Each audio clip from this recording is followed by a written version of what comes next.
Good afternoon. I love that sound.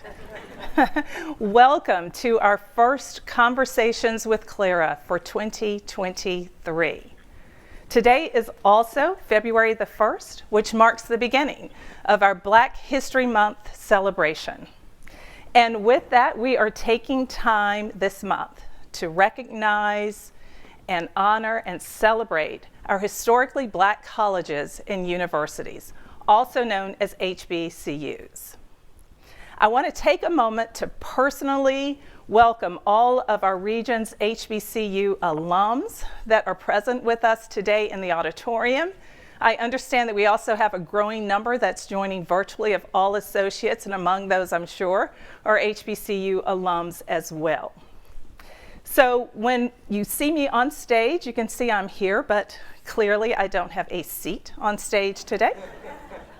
And that is because today's conversation is going to be led by Taleisha Ming White. Taleisha is likely a very familiar face to most of you in the room, as she's been part of the Regions family for 16 years. So Taleisha stepped away from her role in the fall of 2020 to represent Regions in a 2-year fellowship with the CEO Action for Racial Equity. While a part of that fellowship, Taleisha visioned and also co-led an initiative that helped organizations focus on how to advocate for, partner with, and support historically Black colleges and universities. In the fall of last year, at the end of our fellowship, I had the great fortune of having Taleisha join our DEI Center of Expertise. In her role with us, she is going to focus on social impact, as well as diverse talent partnerships, including partnerships with historically Black colleges and universities for the acquisition of talent. So with that said, Taleisha, the conversation is yours. Thank you so much, Clara.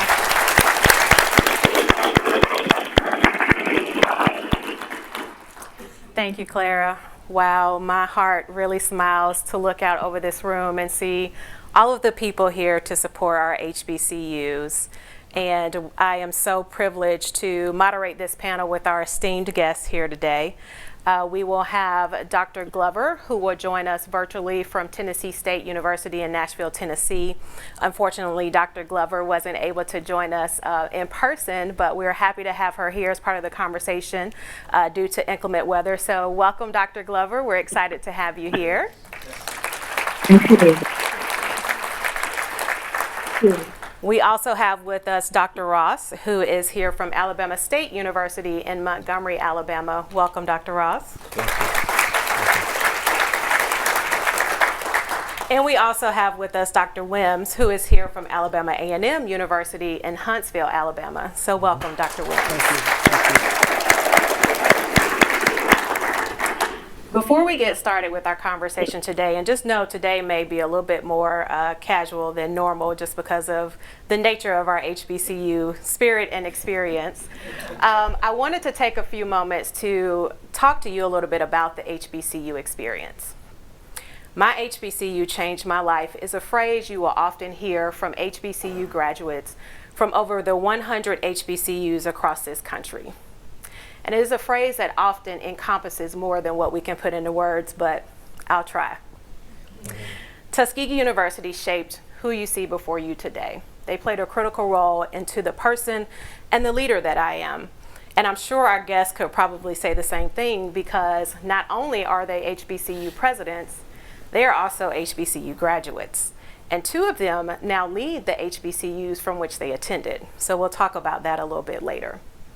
But the HBCU pride is more than a campaign, a hashtag. It is a lifestyle that's deeply rooted in our rich history. We embody this pride in our commitment to excellence and education, and we live out our pride through the principles and values in which these great institutions instilled in us. We carry with us our HBCU experience in our advocacy, our passion, our service, and our engagement. And the people. There is so much that I could say about the people that you meet along the way of your HBCU journey, but you didn't come here to hear me speak. So with that, we will get started with our conversation. And I could read their bios to you, but I thought we'd do something a little bit differently and let them tell you about their path to presidency. First, starting with their decision to attend an HBCU, and why did they choose to now lead an HBCU? And so, Dr. Glover, we will start with you to tell us about your decision to attend an HBCU and now why you chose to lead an HBCU. Thank you, and good afternoon. It is such an honor to be affiliated, one, with Regions Bank overall in any capacity. Is an honor and a joy. They are one of the most supportive institutions I have ever encountered, and I really enjoyed the relationship. Having said that, I decided on Tennessee State because I was trying to choose between 4 or 5 institutions, and I actually made the mistake of going to the campus. Once I visited the campus, I was sold. I looked at the programs that were offered. I was a math major, and it was just the right place for me. You know, you can feel it, and you know it's right. But I want to move on to why I was so interested in becoming the president of Tennessee State University. I saw it as an opportunity to serve an institution as a way to give back to the university that had given so much to me. And this top position is no more than a greater opportunity to serve. Because we all know the leadership itself, leadership is no more than a privilege to serve. And I was able to give back. I'm able to give back to TSU. It's a full circle moment for me. I went to Tennessee State undergrad. I was a math major. I came back. And I always said when I was there, I'm going to come back here and make this university right.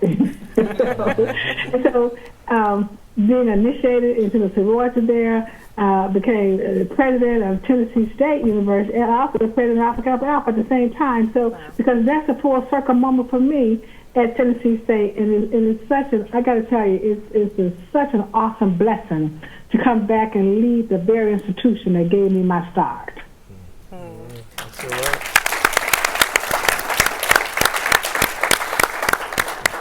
I love that. It's something about walking on the grounds of a HBCU. Boy, it gets a hold of you very quick.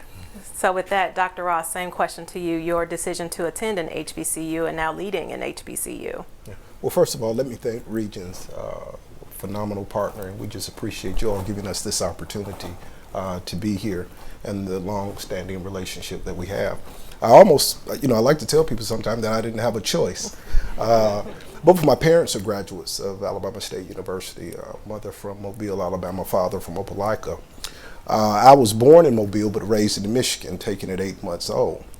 But they grew up in the segregated South and moved to Michigan where integration was more accepted. And many teachers from all historically black colleges moved to the North. I had 3 teachers, one which was an Alabama A&M grad. She's deceased now, Ms. Joanne Battle. Dr. Ms. Dorothy King and Jimmy King. Now, Jimmy King was the husband of Dorothy King. Jimmy King was the head football coach.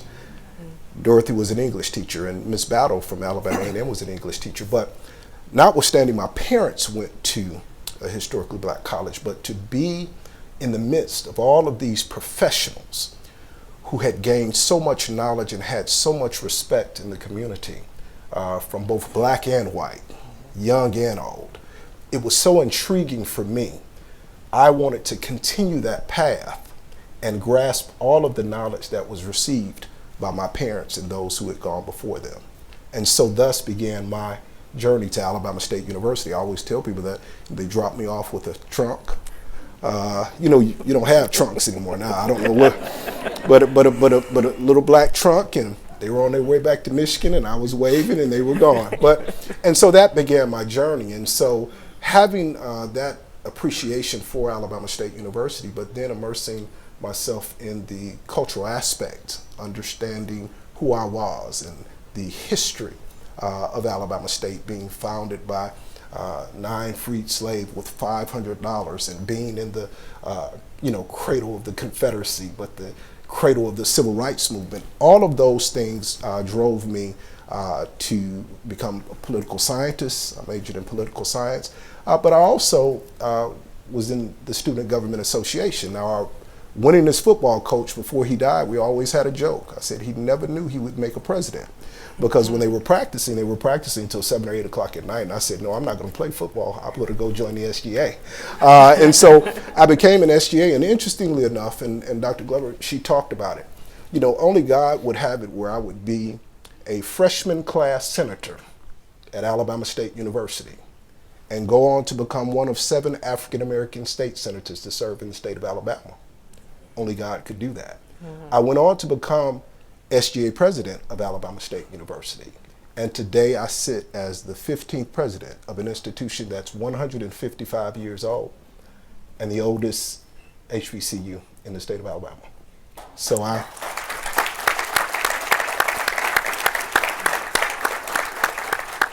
and while my trajectory was different, I didn't come through the academy, the professorial, I had a different stint, but all those things educationally that I'd been through prepared me for the position that I'm in today. And I sit there 5 years later in that office and I pinch myself because, you know, you still can't believe it. Yeah. Yeah. Thank you. I love that. Yeah. Dr. Wims? First, also ditto for the sentiments shared regarding our partnership with Regions from Dr. Glover, who's our fearless leader in 1890. She's one of the senior presidents, and we all defer to her. She also has a national brand, being a 1890 president, and also the supreme boss of Alpha Kappa Alpha. That's right. And so she's my good friend, and I defer to my. I'm going somewhere with this. But our partnership with Regions, I think, needs no mere utterance of words, particularly all of my friend, Ms. Bradford, and now you, my new friend, and having met the CEO who's promised me a 0% loan for 100 years, you know. And so that's important for us. Yes, sir. So Regions call, I'm here. But I have to be humble here because the signature event from our perspective is in this town, the Magic City Classic, and this year I was on the losing side. So I have to defer to my big brother here, Dr. Ross, but I had no choice. There's no use in pontificating about that. My mother's a graduate of Tennessee State. Her 2 sisters are graduates of Tennessee State. Whatever, Dr. Glover. And I was looking at my preset scores the other day, and my number 1 choice at that time was Tennessee A&I, who at that time, Dr. Frederick Humphreys was president. And again, I didn't have a choice. My father went to Albany State, his sisters went to Albany State, and I grew up in Southwest Georgia in the middle of a triangle of Albany, Fort Valley State, and Tuskegee, and then to the south, Florida A&M. And being an athlete, I chose Morehouse, and Morehouse chose me, but my parents chose somewhere else because they didn't want us in the city of Atlanta. And there was a professor there who did not have a terminal degree, but his name was Malcolm Blunt. And I was one of the top agriculture students in the state of Georgia, and I absolutely hated agriculture. I wanted to go into philosophy or theology and be a Benjamin Mays or somewhere in the neighborhood of Dr. West now. But you can't get no job in that. Gotta pay the bills. So, but we grew up in an agricultural area, and so I majored in agriculture at Fort Valley under the directorship of a guy named Malcolm Blunt. We only had at any time 10 to 15 majors, so it was a low enroll program, very intensive. We had the same curriculum as pre-med and pre-dental students. But that man produced, I don't know if you remember Stay Soft Fro, the Jerry Curl company. Mackenzie and McBride, who were fraternity brothers, were graduates of that program. They went on to get a master's in pharmacy. And that's how they created the product, because they were pharmacists and chemists, and we all had minors in chemistry. And then he had several other people that graduated that became deans in the 1890 system. And now Dr. Robert Jones, who's president or chancellor at the University of Illinois at Champaign, which is one of the top institutions in the country, came out of that program. And he and I grew up 30 miles apart. We're great friends. And there have only been 2 HBCU graduates to be presidents of flagships, and he's one of them. And so out of that little program, we created people who were nationally known. And now he has an 1862 president and an 1890 president. And I didn't have a choice, because he talked to my father and they had a conversation. He never recruited me. He told me what I was going to do. He told me the curriculum I was going to go through. He told me what institutions I was going to go to and what I was going to major in, and then where I was going to work. So I had no choice but to come back into the 1890 family. But I would not advise anyone to take the route that I've taken to land where I am now.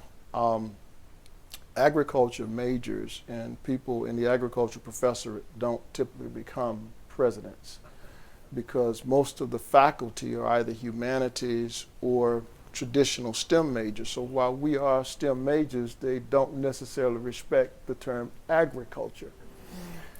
But I've worked at 6, and I worked under Dr. Humphreys at Florida A&M, and Clinton Bristow at Alcorn, and then Larry Rivers at Fort Valley. So that experience, and then having been one of the longest serving provosts and vice president for academic affairs and vice president for research, but also executive vice president for 16 years. That's a long time to be in that, when the average one is 24 months. And so that, and the fact that we're very disciplined and we're very faculty oriented. Shared governance is our mantra. And then this HBCU experience and culture is not something that we just believe in, but something that we promote. Maintaining the cultural integrity of HBCUs, maintaining the experience that we share. Because for so many years, many people tried to encourage us, say, you need to diversify your faculty. Well, we've done that. At Alabama A&M, we've got the most diverse faculty maybe of any institution in the country. Then diversify your student body, diversify your activities, and that's fine, but then you water down the cultural integrity of the institution and the mission for which it was founded.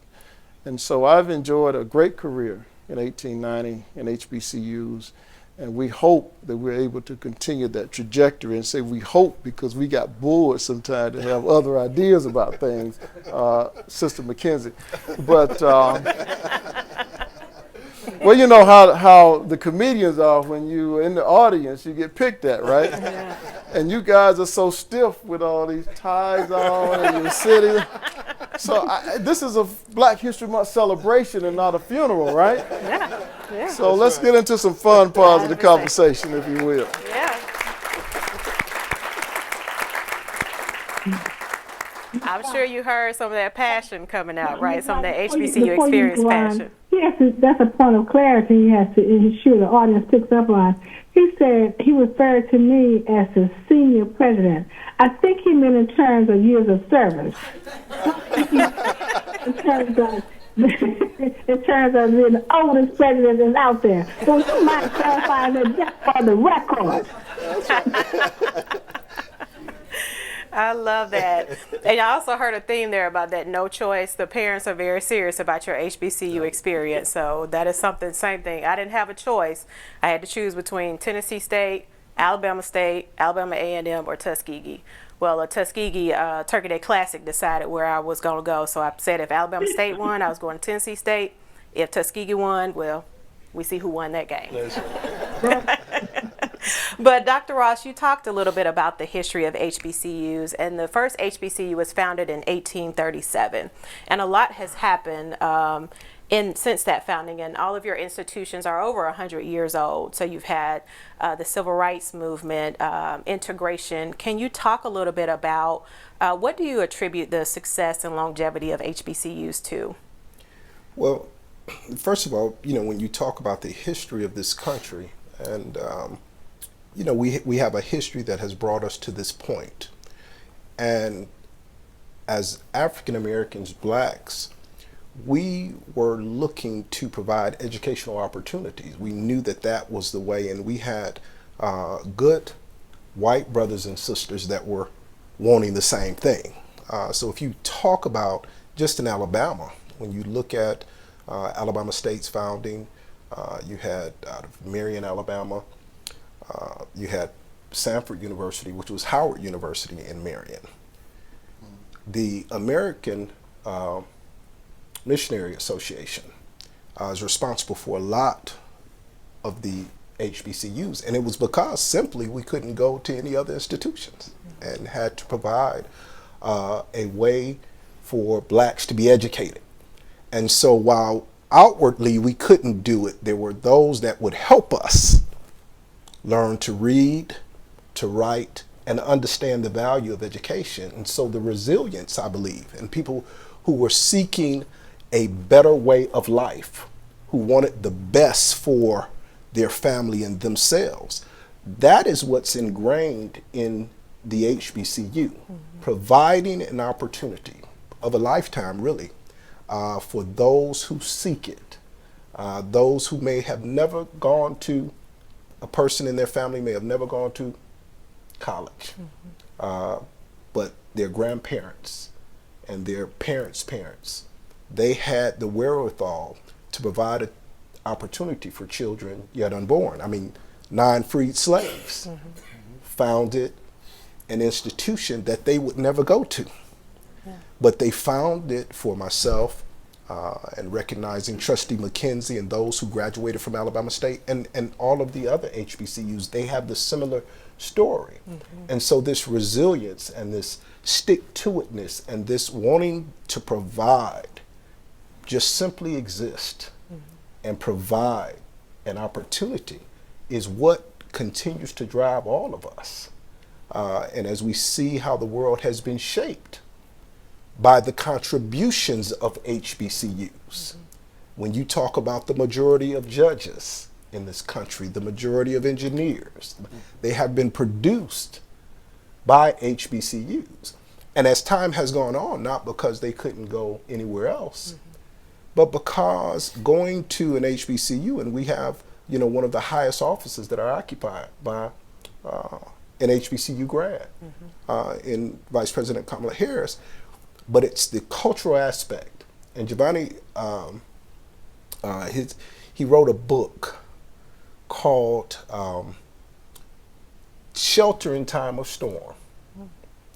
And it provided not only an academic for us, but a social awakening for us and how to cope, quite frankly, in a society that really had ostracized us. And so that's that's where HBCUs come from, and that's kind of where we stand now. And so it's the strength, the resilience, and the wanting to provide an opportunity for any that seek it. I love that. Yeah. The strength and resilience. Dr. Glover, would you have anything to add to that about the history of HBCUs? Well, of course, the history of HBCUs, it's such a wonderful history because let's start with the end goal and come back. Because our country cannot reach its goals without strong, sustainable HBCUs. The goals that are necessary to close the education gap, to close the wealth gap, to close the economic gap. So we need those strong HBCUs. But the HBCUs were founded back in the 1800s, the first one, and we have the same problems then. Now that we had then. And so it was founded out of necessity. but to educate the newly freed slaves. So if you're going to educate the newly freed slaves, we take that same type of fortitude and that same commitment to educate the African American students that are coming out of college, coming out of high school now. They need to know that here's a place, here's your safe haven. You're going to get a quality education here. So come on to Tennessee State, come on to Alabama State, come on to Alabama A&M.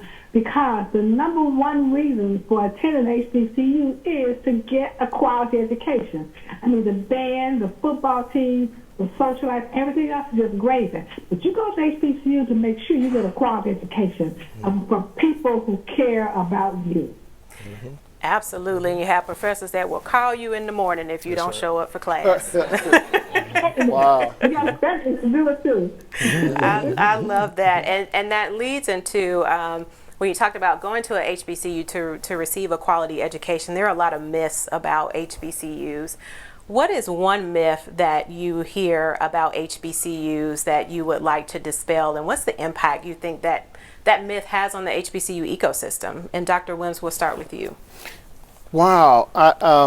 What our two presidents just said is very critical and very important.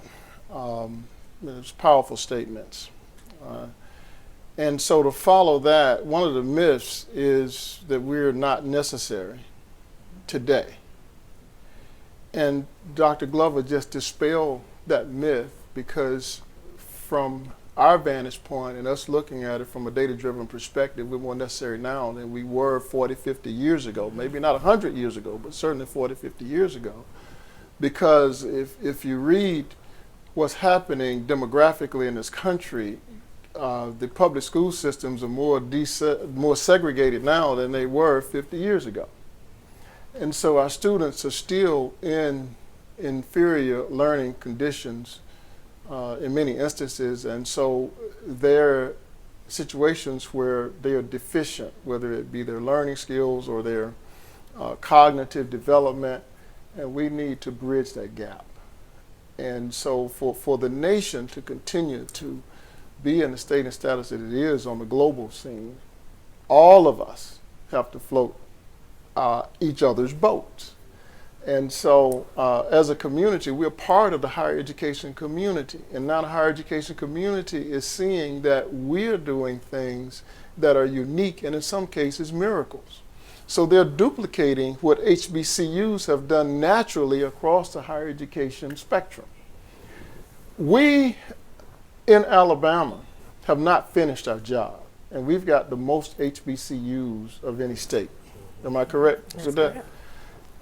But only in any given year of working age adults in the African American community, only 15 to 18% of them have baccalaureate degrees. That means 85% don't.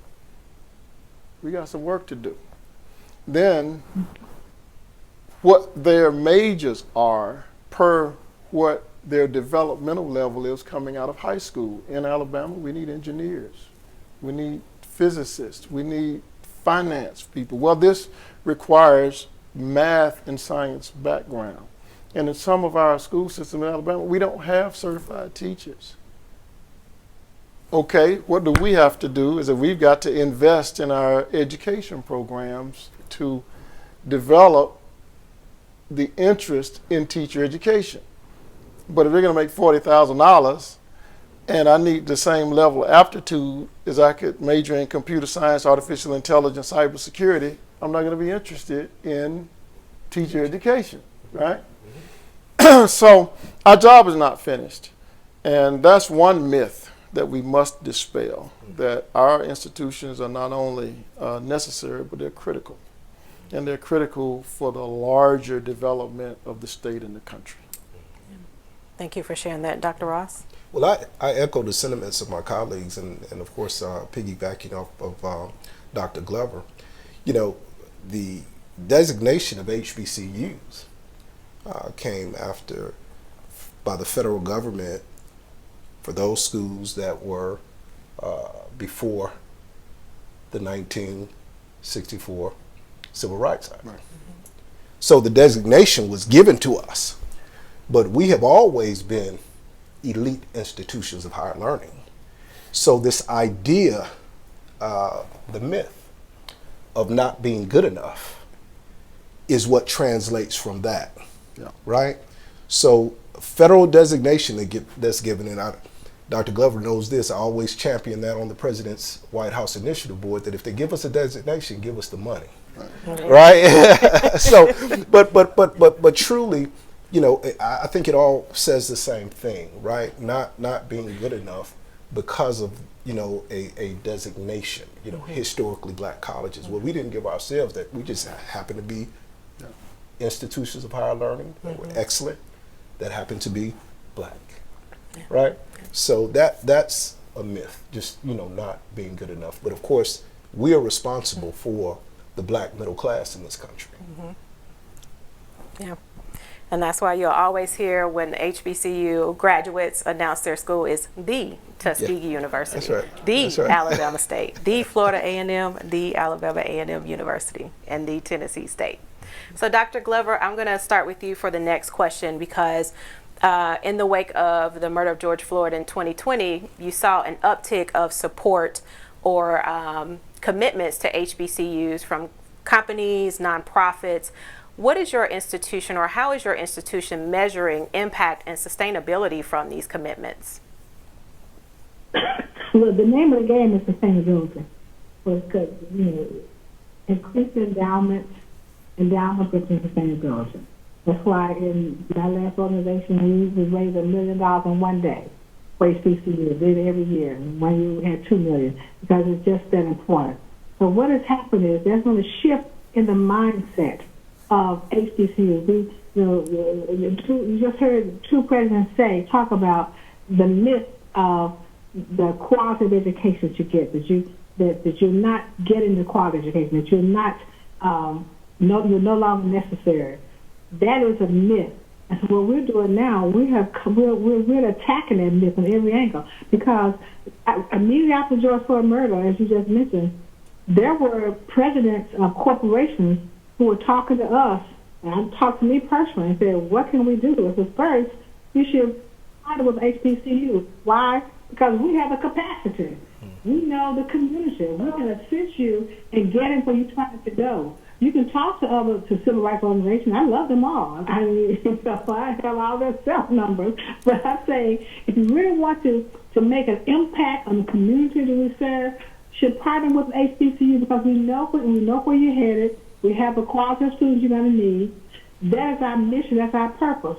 We were founded 185 years ago to educate and free slaves, and we remain on the front lines of educating students who need access to the transformative power of higher education. Despite discrimination in funding, despite diverted funding, despite withheld funding, despite inadequate facilities, after 185 years, we're still here fighting that same fight.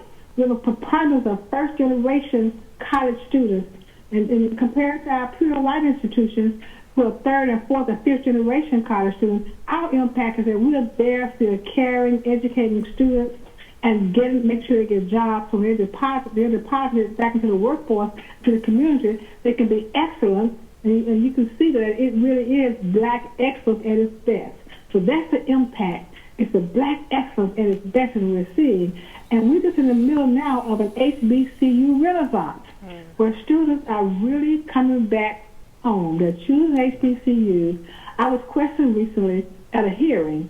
They were saying, well, students are going to Tennessee State. They're not going to UT Chattanooga. You know, that's the plan. Go to Tennessee State. That's why we have the marketing efforts to show you we can compete. The black colleges are competitive. The Alabama State, Alabama A&M. You know, I want to play some football, but you know, on academic level, we are competitive. We're co-laborers. We're co-competitors. We compete for the same students, but we know we're going to get the education they need, and we know that that's our mission. That's how we were established. And we're still doing those same things. We're still meeting those same goals. So that's the impact that we've had with educating students to make sure when they go out into the workforce that they can be the excellent students that we have trained. Absolutely.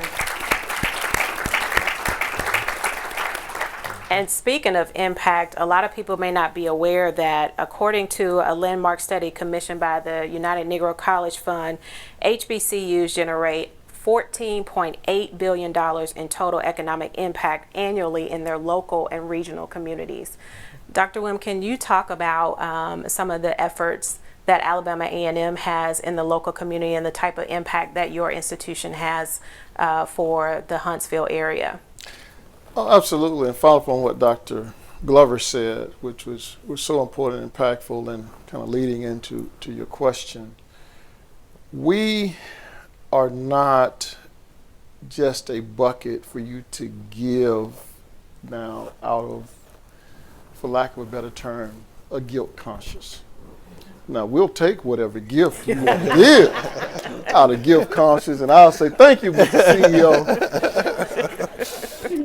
But we're reshaping that narrative. We are an investment, and we are an investment into the developing fiber and fabric of the larger nation. And that's how we want you to shift the way that you look. And I'm talking, when I say you, I mean the corporate sector. At HBCUs. That investment is not just to create access and opportunity, which is our mission as a land grant, first and foremost, but it's also to create a cadre of leaders that can serve in your companies and corporations and help you to grow and build. I wrestle with many of these questions sometimes because, if we tell the truth is many of our students don't have not just access, but they don't have the financial wherewithal to attend any institution and write a check for the tuition and fees. Mm-hmm. So our number one priority now is working to bridge that wealth gap and bridge the opportunity and access per their financial capabilities. So, with that being said, in a city like Huntsville, what we're doing now is something that's very unique that we have not done in the past 40, 50 years, and that is trying to partner with the Lockheed Martins of the world, the Rocketdyne and the Boeings. We've had some seed projects, but now we're looking at prime contracts via contracting arm. We're looking at major resources coming through research and sponsor programs and building a research center where we can better partner with them in developmental efforts, whether it be research, R&D, or product development. And so another initiative of ours in partnering with our local community is that we're working very closely with the county commission, the mayor's office, and the North Alabama delegation, which we have not done before because for some reason there was a distinct line between the two communities. They did not get along, and we sat on an island on our side of town. Well, now the town has exploded. There's a whole different population in Huntsville than was there when I came there 13 years ago. It's a different place. And it has all of the challenges of a metro area, but it also has all the opportunities now. And so our brand now is being tied to the Huntsville brand, because Huntsville has exploded and become an internationally recognizable city, whereas we sat on the hill in a separate territory by ourselves, and now we're coming off the hill, but we're also forcing Huntsville to come to us, because we're a recognizable brand too now, internationally. Mm-hmm. And so those partnerships, we hope, will help our institution to explode into one of the larger HBCUs in the country. Mm-hmm. So I hope I answered your question. You did. And what is the line? You go here, come here, go anywhere? Start here. Well, give me right, Andy. Thank you so much. It's start here and go anywhere. But our students are changing it where we start here and we going everywhere. Oh, I love it. I love it. I want to shift the conversation to the students. We've talked about them, but and Dr. Glover led to this a little bit in her comment around the influx of students that are now coming to HBCUs. Over the last few years, we've seen almost a 30% increase in enrollment at HBCUs when college enrollment at other institutions is decreasing. what are some additional things that you are attributing to this increase that we're seeing across the country for HBCUs? And Dr. Glover, we'll start with you because you started down that road and wanted to hear a little bit more about that, and then we'll go to you, Dr. Ross. Okay, well, thank you. I started by saying that we're in the midst of an HBCU renaissance, and we truly are. Students across the country are coming back to HBCUs. They're attending HBCUs. Their family members are suggesting HBCUs. I think this wave of knowledge and the respect for what is happening. Last year was a year at HBCU. Because when you look at, I don't want to just quote the stats, although I'm a math major. If we look at, we have HBCUs in 21 states across the nation. And a lot of them are concentrated in the southern area, in Tennessee and in Alabama. But they only make up 3% of all the colleges and universities in the country. However, we produce 20% of the African American graduates. That is very significant. And then 22% of bachelor's degrees are earned by African Americans. 22% from HBCUs. 25% of African Americans with STEM degrees come from HBCUs. 50% of African Americans who are school teachers graduate from HBCUs. 50% of lawyers, 50% of judges, of doctors, all have graduated from HBCUs. And 24% of the PhDs that are earned each year by African Americans are conferred by HBCUs. Those are some statistics that cannot be ignored. So if we look at that and we keep promoting that, we keep living down these myths about not receiving a quality education and that you are no longer necessary.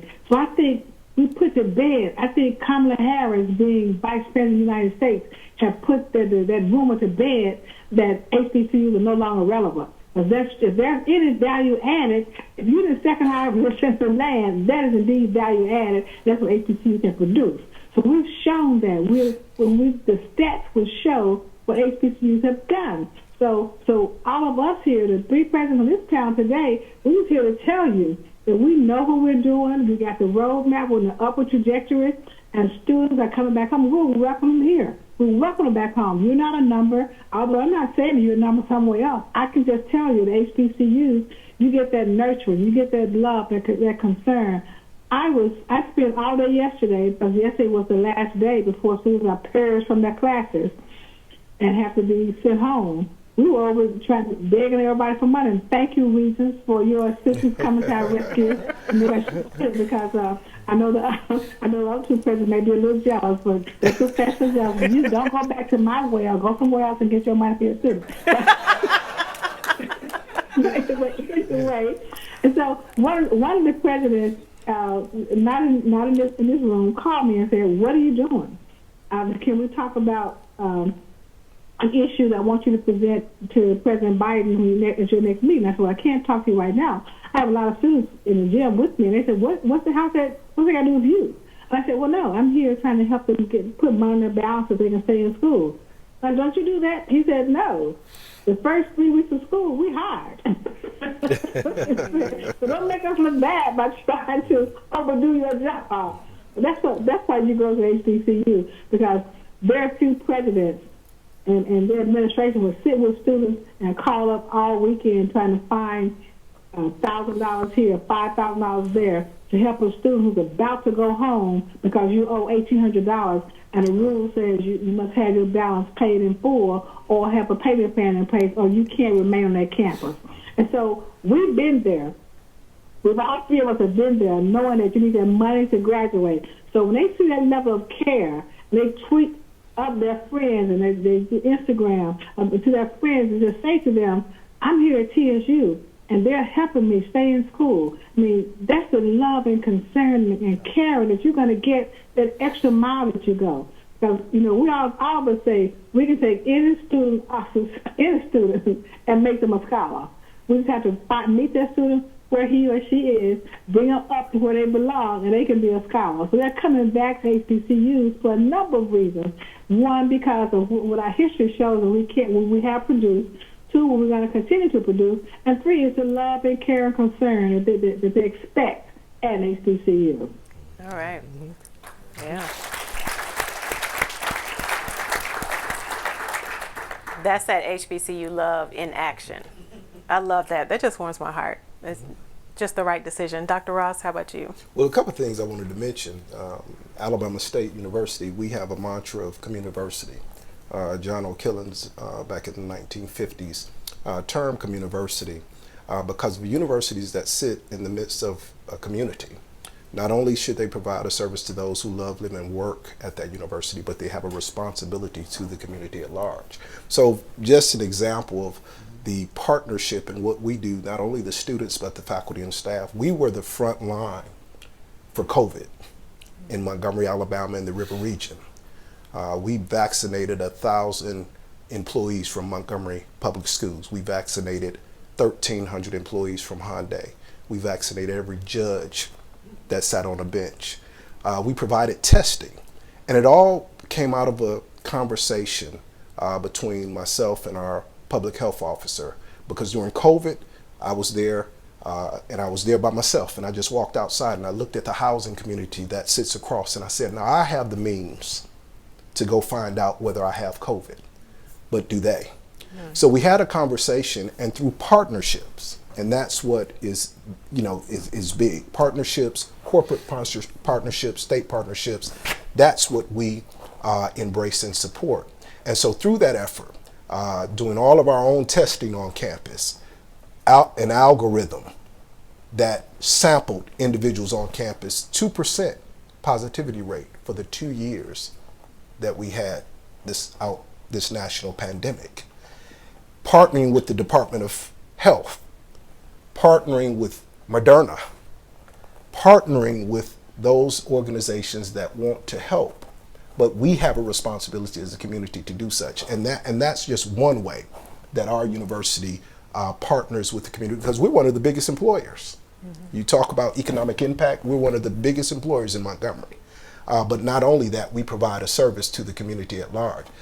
Just recently, our students were responsible for going down to Selma to help tornado victims, because you adhere to the call for help, because we had students on our campus that were from Selma and from Flatwood and that were from Browntown. And so we found a way that we help. So that's one way that we help in the community, and we partner. When you talk about the corporate partnerships and George Floyd, and listen, I was a senior in 1992 when Rodney King was beat, right? When George Floyd happened, I wrote a piece, and it just simply said, what do I tell my son? Because when you continue to look at the racial divide and the things that are happening in this country over and over again, it just seems to repeat itself. And so I think it was an awakening for corporations to say that, this has happened for far too long. We need to get off of the sideline and get in the game. And so we're thankful for the partnerships that come in. We have to make them mutually beneficial. The money is good, but your jobs are better. The internships are better. And that's what we have turned these partnerships into. And I want to thank Regents, because Sister Glover, they helped with the finish line and helped our graduates step across that stage on last year. And we want to thank you all for your contribution. So I got a little bit too. He had to get his own, right? But no, I mean, because, and when you go back to enrollment, piggybacking off of Dr. Williams, our applications to our institution went up twofold. 7,000 and 8,000 applications, 3,000 admitted. But when it comes down to it, it's the finances and can they pay to come? Most of our students have a family expected contribution, which is in the financial aid world, of zero. Can contribute nothing to their education. So we spend our time, like Dr. Glover, when it's time for the bills to be paid, we're on the phone, we're dealing with our foundation to find ways to keep the students there, standing in the gap. And what we try to do is stand in the gap and are hopeful that they then will graduate and turn around and stand in the gap for someone else. It's our responsibility.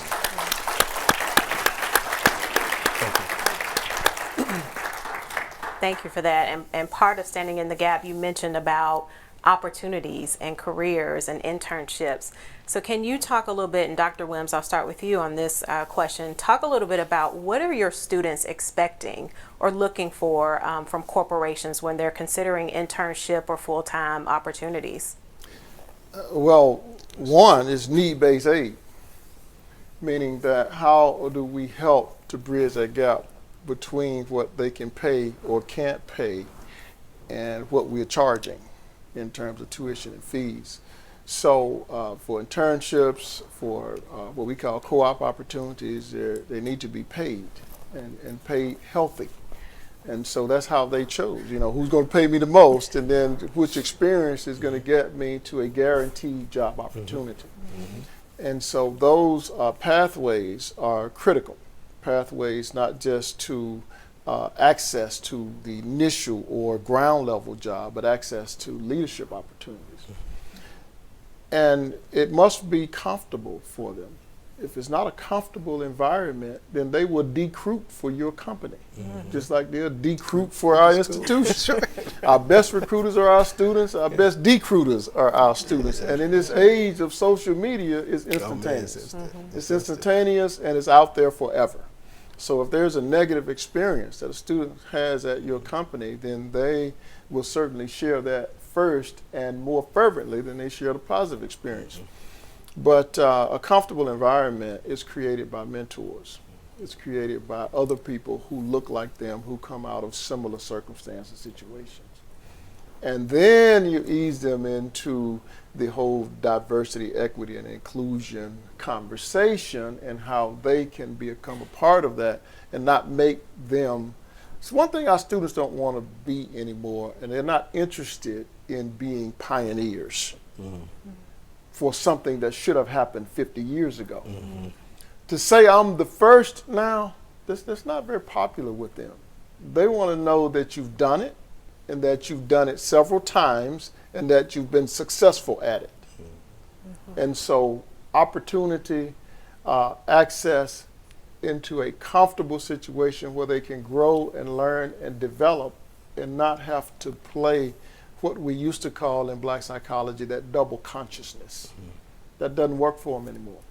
They want a flexible environment where they can maybe not dress like all of us are dressing today. They want a flexible environment where their dialect is accepted. They just want to know that you appreciate their technical and academic expertise. And so you have to create an environment that's welcoming to them and welcoming to their culture, because they don't want to change to fit into your dynamic. I was a consultant to the U.S. military for years. How can we get more African American commissioned officers? And they didn't want to change any part of the culture to recruit them. I said, one, your pay is the same as school teachers for a first lieutenant, but you're asking for students that are honor students who have other opportunities and can make 3 times out the door what you're paying. I said, number 2, this rigid process of onboarding is something that you probably need to lax a little bit. I say on our campuses, our RTC programs are very, very good at recruiting and developing officers, but we have a different approach. We wean them into the program. We don't hit them first day that you must be Army proficient and fit immediately into the culture. It takes us 2 to 3 years to prepare them to go to advanced camp and then on to commissioning. So the corporate sector and government to a certain extent has a look at it similarly. So I would say first comfort, second resources, and then third mentorship and people who will help them to ease into that environment, because some of these students are still coming from Selma. They're still coming from Enterprise and Abbeville and Eufaula and places where some of the things that you are naturally have access to, they don't. And so it's still a teaching and learning process, but they're very smart, very bright, aptitude, and they can be very valuable to your companies. Yeah. I would say one of the first things that I would look for as a student at Tuskegee to the companies that had like Tuskegee recruiting team, that was intentionality, right? And those were the companies that I would would, kind of steer myself to for opportunities because I felt like they saw the value in me as a student. Dr. Glover, I see you were about to say something as well.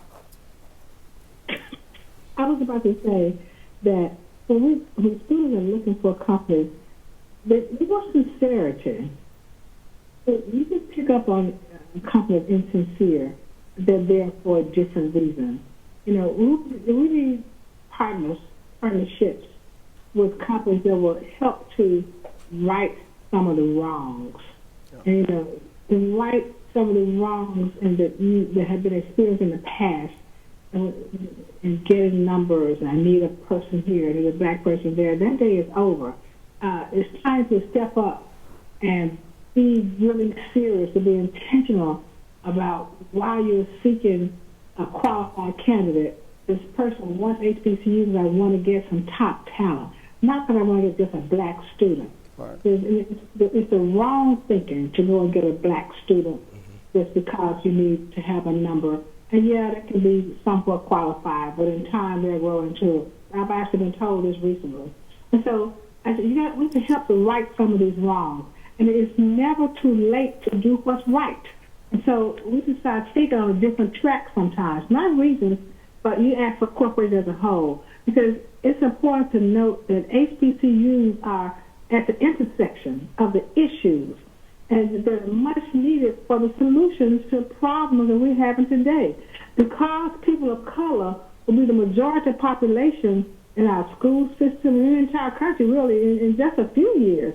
And, just about, 8 to 10 years from now. So the numbers work in our favor. The entire U.S. population will be 54% minority by 2050. So the fastest growing segment of our population is emerging communities of color. So it just behooves corporations to really step it up and look for more student HBCUs. So I said we're distressing at a time when the nation has never needed us more, because we're here for the solution, to lead the way and take advantage of opportunities that are presented, the solutions pertaining to STEM and forming public-private partnerships and global competitiveness and food security, agricultural colleges, especially. In the year of 2023 alone, because of the population explosion, we have to produce as much food in 1 year as we did in the last 15 years. Opportunities for TSU and Alabama State, Alabama A&M, and other HBCUs to form public-private partnerships, because the numbers work in our favor. So we have so many African American professionals and so many minority professionals who are poised to fix these problems and provide solutions. We need you to partner with us in areas. Yes, our students. Yes, we want the contribution. We want to be your partner. We want to make sure we have collaborative opportunities to bid or contract with you, with the government, to make sure you can build some more black millionaires, because you got the power, and even we've got the power to do that. And when you have a contract with Commerce or DOD to do some things, pick out HBCU and let us work on it with you, because we got the talent base, we have the capacity to work with you in every realm that you're thinking about. I love that. Build more black millionaires. Check on that. Absolutely. Absolutely. So before we close out today, I want to ask each of you, and you talked, Dr. Glover, about HBCUs being at the intersection of the solution. What excites you about the future of HBCUs? And Dr. Ross, I'll start with you. Wow, that's a trick question. It's no, listen, the days ahead of us are so bright, and just this intersection of being able to partner, thinking outside of the box. See, because as Dr. Williams alluded to, the silo that institutions used to be in, we can no longer be in those silos. We have to function outside. We have to retool ourselves. And while we're in the world of academia, there's a whole other world that we have to be connected to. And so I think that gives great opportunity for institutions. And so I always tell people, listen, I'm open to partner with you. Listen, we've partnered with the Association of Realtors in the state of Alabama. They're not a class, they're not a curriculum, but we're going to be teaching our students about how to buy a home. They may never go on to be realtors, but it gives them access to that ability to learn how. We're partnering with the VAU to teach students how to do contracts with the government, the Defense Acquisition Academy, where they learn how to do contracts, and so they may go on to be a part. Because when you look at the federal government, the backfield, the pipeline, 30,000 individuals that are needed to fill some of these federal positions, we have to make sure that, so the opportunities are endless. To partner and to kind of retool ourselves to adapt to the needs of corporations and entities around us. Dr. Williams? Well, these conversations and our ability to share unfiltered and unfettered with you, and hopefully you engage in what we call learning, which is a change in behavior. And that change in behavior is occurring across the country because 20 years ago, we could not advocate for HBCUs like we are now, and it wasn't a popular theme. Well, now we have positive press. We've got corporations, companies, billionaires, as Dr. Ross alluded to, who are supporting our efforts, and they see the need and how these institutions are very important to the fabric and fiber of the country. But that leads to a migration of students back to us because they're also, via social media and other platforms, seeing that, look, this is an opportunity now, and that maybe I can go to Alabama A&M and major in electrical engineering. I don't have to go to Georgia Tech. And I can be just as successful with the same earning power that I have coming out of Georgia Tech. And so it's not just a renaissance, but our students are very smart now. And they're looking at what are the market demands, where are people going to recruit them from, and then what's our cost. And so this need-based aid that Dr. Glover talked about so much is very important to us because there's another reason they come to us, because we provide so much need-based aid versus our competitors who primarily provide merit-based aid. And so that's a part of our mission, though, access and opportunity. So need-based aid versus merit-based aid is a primary reason why we are raising money. It's not just to say I raise money, but it's to provide an opportunity for students who may not otherwise have had that opportunity. But the future of HBCUs is also not just important, but necessary, and it's more than bright because the need still exists. The wealth gap is still there. The education gap is still there. The opportunity for leadership opportunity is still there. The gap is still there. And we are the ones who fit into the gap better than anybody else. We provide the models. We've been able to do things that are not just miracles. In some cases, they're divine and sacred. You know, see, went to Tuskegee. For me, I'm an agronomist, I'm a carverite, so Tuskegee is sacred ground. There's no other example like that. And so we duplicated that across the country at other 1890s. So the future is not just bright, but it's excellent. And we just need everybody to come on board and invest more regions, invest more regions, invest more regions, invest more regions. So that's repetition, which is also a learning activity, Mr. CEO. But for change behavior. Right. Yeah. But Dr. Glover, do you have anything to add before we close out? I just want to say I agree with everything that's been said, but I'm excited because at every opportunity, we must tell our stories like we're doing today, not just from the president or the top administrators, but every employee, every alum, every student, take it back to their community. We have a duty to know the history of our universities and our HBCUs, and not just during Black History Month. We're proud of this program, but let's take it, use it for the rest of the year. Because sometimes HBCUs follow the trap of our Black history, and that we tell our story 28 days out of the year in February. The legacy must be shared, preserved, and discussed proudly. So my last word I'll say is that we talked about earlier about the HBCUs, the value of HBCUs, and how much we need HBCUs. And so when they ask, our HBCUs still relevant. I must tell you today that that is the wrong question. The question should be, how did these colleges and universities have so little and produce so much? And how can their model be used by other institutions to advance our great country? That's the question. And so on that note, I'll close and ask you to build more partnerships to advance this mission and get this job done. All right.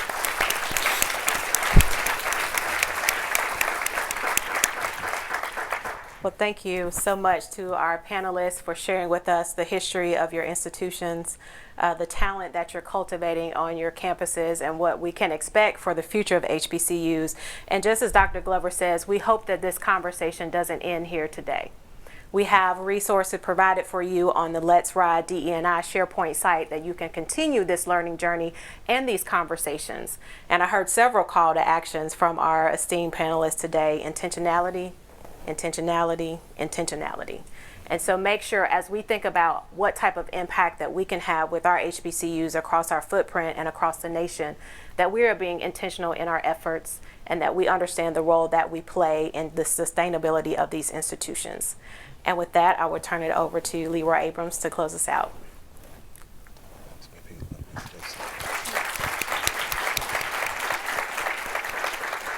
Wow, well, this is kind of a tough act to follow.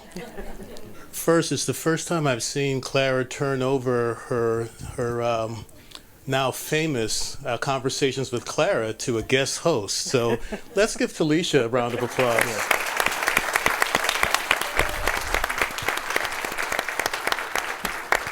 And Doctors Ross, Wims, and Glover, thank you so much for taking the time out of your busy schedule to join us.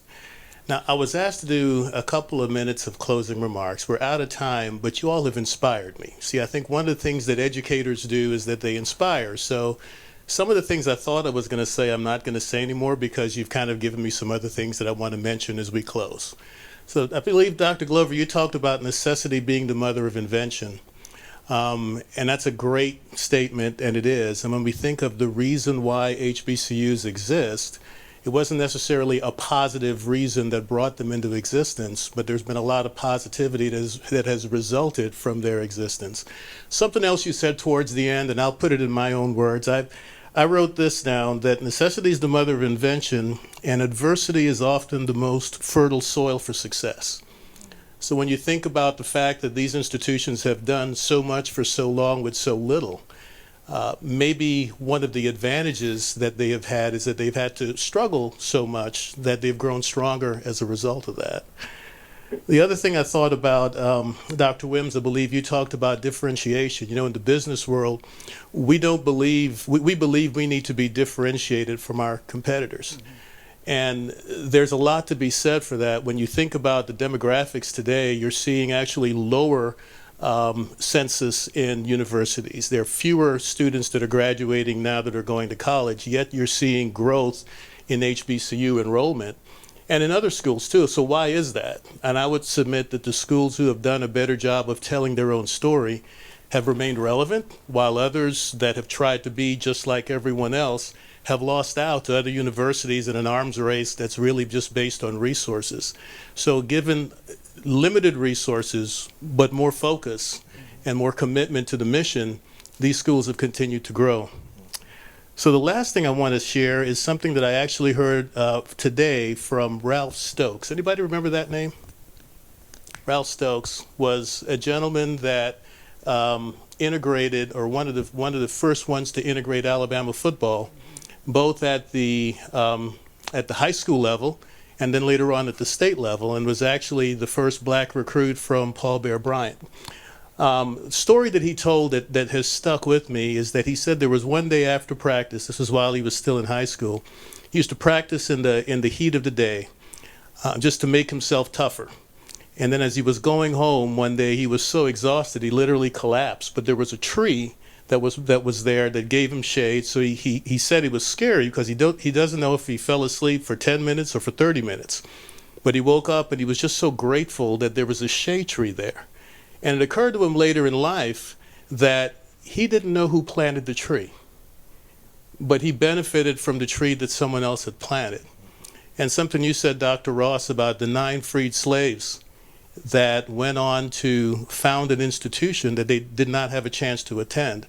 It occurred to me that they planted a tree that thousands have now benefited from the shade, and all of you have done the same thing with what you do every day. So we appreciate you. We appreciate you joining us in the first day of our Black History celebration. Thank you very much. Thank you. Thank you.